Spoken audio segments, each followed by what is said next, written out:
নজরদারি করতে এসে উল্টো নজরবন্দি হতে হলো, এমনটা বোধহয় শুধুমাত্র আমেরিকার ক্ষেত্রেই সম্ভব। যুদ্ধের ময়দানে পারস্য শক্তি ইরানকে কাবু করতে না পেরে গুপ্তচর বৃত্তির আশ্রয় নিয়েছিল আমেরিকা, কিন্তু সেখানেও তেমন সুবিধা করতে পারেনি। বরং ইরানের পাতা ফাঁদে আমেরিকাকে হারাতে হয়েছে প্রায় $250 মিলিয়ন একটি MQ-4C ট্রিটন ড্রোন।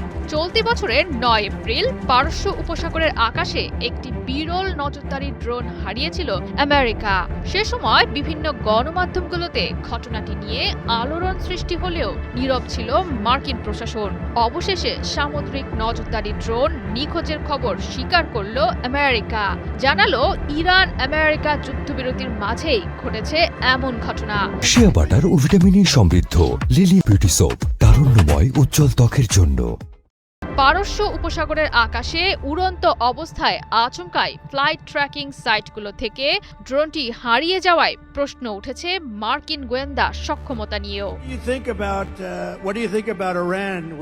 নানা জল্পনা কল্পনার পর অবশেষে ইরানের কাছে গুপ্তচর ড্রোন হারানোর খবরটি নিশ্চিত করেছে মার্কিন নৌবাহিনী। জানায় পারস্য উপসাগর এবং হরমুজ প্রণালীর ওপর নজরদারি মিশন শেষ করে ইতালির নেভাল এয়ার স্টেশন সিগোনেলাতে ফিরছিল ড্রোনটি। নামার সময় ড্রোনটি ট্রান্সপন্ডার স্কোয়াকিং বা জরুরি সংকেত পাঠাচ্ছিল। প্রথমে পাঠায় যোগাযোগ বিচ্ছিন্ন হওয়ার কোড 7400, এরপর পাঠায় সাধারণ জরুরি অবস্থার সংকেত 7700। এর মাঝেই ইরানের সামরিক বাহিনীর গুরুত্বপূর্ণ শাখা IRGCর গুলিতে ভূপাতিত হয় ড্রোনটি। আমেরিকা ভেবেছিল এ অঞ্চলটিতে নজরদারি চালিয়ে পুনরায় হরমুজ প্রণালী চালু করার একটি উপায় বের করতে পারবে, কিন্তু তার আগেই দীর্ঘ হলো ইরানের আঘাতে আমেরিকার ক্ষতির তালিকা। আচমকাই উচ্চ মূল্যের নজরদারি ড্রোন হারানোর ঘটনাকে class A shape B shape হিসেবে উল্লেখ করেছে মার্কিন নৌবাহিনীর নেভাল সেফটি কমান্ড, যার অর্থ ঘটনাটিতে আমেরিকার ক্ষতির মূল্য দাঁড়িয়েছে $20 লাখ বেশি অর্থ। ড্রোনটি হারিয়ে বেশ বিপাকেই পড়েছে আমেরিকা।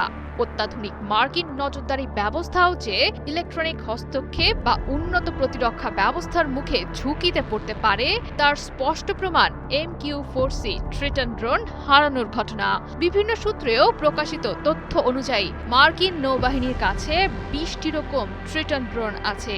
ফলে এর একটি হারিয়ে যাওয়া মানেই গুরুত্বপূর্ণ নজরদারি সক্ষমতা অনেকটাই কমে যাওয়া। বিশেষ করে মধ্যপ্রাচ্য এবং ইন্দো প্যাসিফিক অঞ্চলে বেশ ভোগান্তিতেই পড়তে হবে আমেরিকাকে।